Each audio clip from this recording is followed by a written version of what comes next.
Whether it's for greater readability, increased emphasis, or simply a matter of personal taste, you might want to change the font as we see it being used in Excel. The native font of Excel is called Calibri. And on the Home tab in the ribbon, we've got a font group. Now, all but 2 of the buttons in here are related to what we call fonts. The standard font in Excel is 11, and much of the time we keep it that way. But for titles and special emphasis, sometimes we'll choose a different size. I'm going to click on cell A1. Notice the font change in the ribbon now says Candera. Before it said Calibri. This is size 20. Maybe I want that font to be larger or smaller. Click the drop arrow, and as we slide over the numbers, immediately you see what's happening. And at different times, you'll have different reasons for changing this. While we're here, just to the left, that Candera font may or may not be to your liking, but as we click the drop arrow here, it opens the door to quite a few choices, some of which perhaps would be completely inappropriate in a business environment. But as you slide over these, you might get some ideas. And occasionally it might be fun to use these in certain environments. We can change these at any time.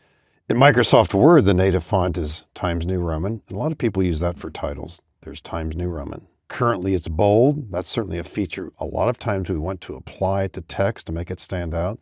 How's that look without bold? Well, maybe that's okay. How about italics? Sometimes you want to offset data here by using some of the font features. Maybe all these numbers or just these here possibly. We'll make them bold. Making italic, well, maybe not, but we can do that too. And we can underline as well too. I don't think we need that here really, but again, you experiment from time to time. Here's underlining. And these 3 buttons are what we call toggle buttons. They're all on off. So at different times you come back and remove the feature. Same thing with italic, same thing with bold. There's a little drop arrow to the right of underline. We can use double underlining. And back later, underline, and maybe back later, we don't want to use it at all. So you can quickly get the feel for those too. So we offset our data sometimes. Now there are other capabilities as well, and we don't see them necessarily on the Home tab. Lots of formatting choices, quite a few font choices, but there's a little arrow in the lower right-hand corner here. Slide over that, you get some ideas, but when you click that button, and by the way, it's referred to as a dialog box launcher, it brings up the Format Cells dialog box. And there are lots of choices here, and you could even switch into other tabs if you wanted to. But not only are we seeing the choices that already appear in the ribbon menu, we see some additional ones. For example, here's kind of underlining single accounting, double accounting. If you click that and watch the preview to the right, you'll see the difference there. That may or may not be important to you, but it's another aspect of it. We've got superscript and subscript. As I cancel here for the moment and scroll down a bit on the left-hand side of the screen, if you were to make either of these entries, you couldn't quite get them this way unless you were to edit the number 2 in each case and put in either superscript or subscript. And looking down column A, there's strike through. That's also available in that same location.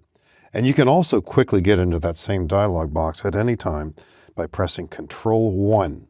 It won't always necessarily take you to the font tab, but here we can get to some of these other features that we mentioned, superscript, subscript. And sometimes you'll come here and apply a bunch of features at the same time. In other words, change the font style and the size, and maybe even the color.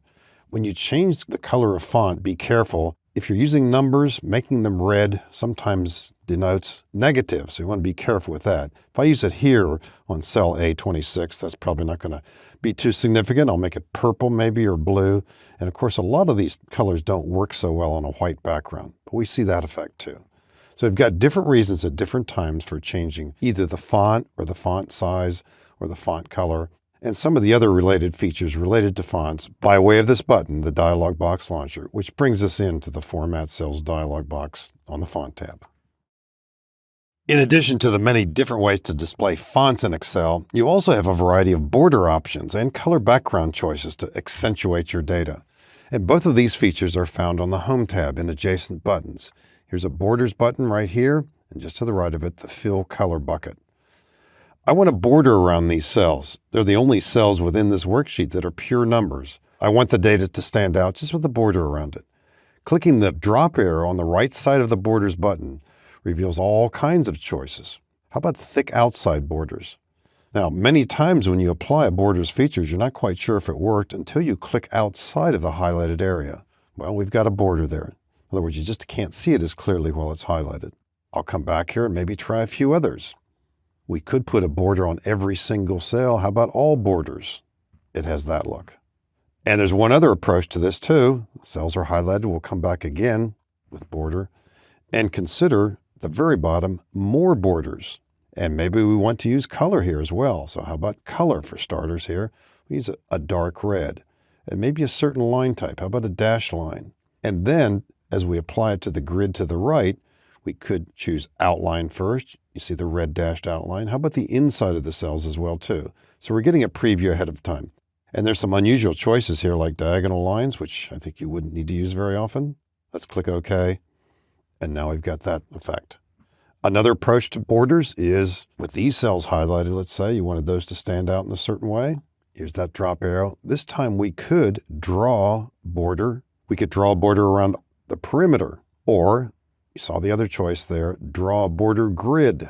And we could have chosen color before this. I didn't, but we can draw the grid that way too. So multiple ways of putting in borders in the example here.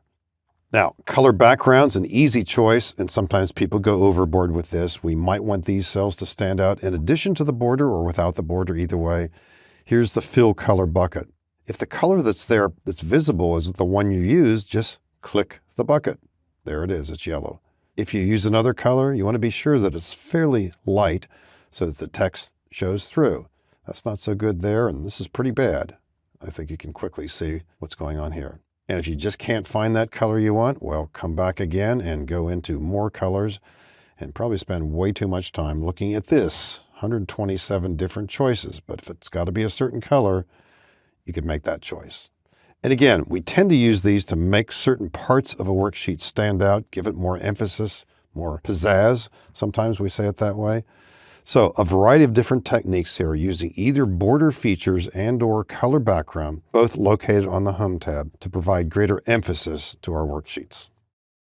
You can easily adjust the width of columns and the height of rows, and nearly always you don't need to go into the menu system, but instead use the actual boundaries between columns and between rows. On this worksheet, if you look at columns B, C, D, etc. across the top, the column widths are probably not the same. Now it's fairly subtle, and sometimes you care, sometimes you don't. But if we wanted to make a column wider, a standard method is not necessarily to go into the Home tab, and you can do that ultimately off to the right. Under Format, you'll see some choices there. But why not just say, if we want column D to be narrower, we point to the boundary between columns D and E, the actual letters. Click and drag a bit leftward or rightward. And this is quite a common technique. As we do this, we do see the size. Most of the time, we probably don't care. It's 131 pixels. Now it's 137. More likely is this idea. You probably would want these to all be the same. If the numbers that we're seeing here are in the same, more or less, frame, they're not above 1,000. They're all above 100. So if we want all of these to be the same, we can highlight all the columns dragging across the top and simply double-click one of the boundaries. And what's happening there is that this column, I'll simply hold down the left mouse button on the border there, that's 99 pixels. Now how about the one over here? That's 99 pixels. All these are, and sometimes that's the need. Column H seems to be a lot wider than it needs to be. If we adjust it only, what can we do? We'll double-click the boundary between H and I. Double-click, so-called best fit. What's the fit of that? And again, most of the time we don't care, but just for comparison, that's 118. So at any time, you want to have that sense of freedom that says, well, if the column's too wide, we can adjust it. If it's too narrow, we can make it wider, and so on. With numerical columns, if you manually make them too narrow, you'll see this effect. You'll see those hashtags there. Sometimes when you're zooming in and out, using that slider bar in the lower right-hand corner, you might see this on other cells as well, too. I'm not seeing any right here at the moment, but sometimes you will see them. And it's not any fault of yours. It's just an adjustment you'll need to make in Excel. For example, I could make some of these narrower there. There we see it. But if I zoom now, using that slider bar in the lower right corner, we still might see some pound signs, hashtags. There they are, and no real change to the data right now. But as we change the zoom factor, we see them again. So we click and get over this idea. And I'll double click column G again. Maybe we'll leave it like that. Now, what if we say this? We want each of these columns here, January through June, to be a little bit wider, but we want them all to be the same. Then we'll simply drag across just these columns, point to any border here, drag it to a certain width.